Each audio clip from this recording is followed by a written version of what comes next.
বয়লারে alarm একটি খুব গুরুত্বপূর্ণ যন্ত্রাংশ।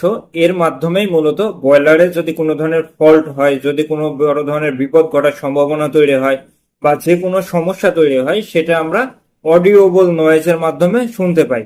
অর্থাৎ বয়লারে যদি কখনো পানির লেভেল খুব বেশি কমে যায়, যদি খুব বেশি পানির লেভেল বেড়ে যায়, যদি বার্নারটা বন্ধ হয়ে যায়, যদি বয়লারের সেফটি ভালভ ওপেন হয়ে যায় বা অতিরিক্ত প্রেসার তৈরি হয়ে যায় বা একেবারে খুব কম পরিমাণে প্রেসার হয়, এইসব ক্ষেত্রে বয়লারের অ্যালার্ম চালু হয়ে যায় এবং চালু হওয়ার মাধ্যমে আমরা বুঝতে পারি যে যে কোনো একটা সংকেত দিচ্ছে, মানে কোনো একটা সমস্যা হয়েছে। তখন আমরা সেই সমস্যাটা খুঁজে বের করে সমাধান করার চেষ্টা করতে পারি। আর যদি অ্যালার্ম না থাকে বয়লারে, সেই ক্ষেত্রে বড় ধরনের দুর্ঘটনা ঘটে যেতে পারে এই বুঝতে না পারার কারণে।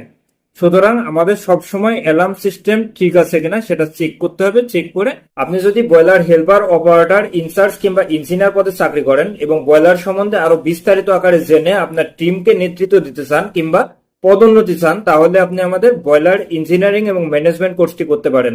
এই কোর্সে আমরা 30 দিনে 30টা ক্লাসের মাধ্যমে আপনাদেরকে বেসিক থেকে অ্যাডভান্স পর্যন্ত শিখাবো এবং কোর্স শেষে আমরা আপনাকে একটি সার্টিফিকেট প্রদান করব, যেই সার্টিফিকেটটা আপনি হায়ার স্টাডি কিংবা বিভিন্ন কোম্পানিতে অথবা যে কোনো সরকারি অফিসে চাকরির জন্য ব্যবহার করতে পারবেন। আপনি যদি কোর্সটি করতে চান তাহলে কমেন্টে দেওয়া লিঙ্কে ক্লিক করে রেজিস্ট্রেশন করুন অথবা ভিডিওতে দেওয়া নাম্বারে কল দিয়ে যোগাযোগ করুন।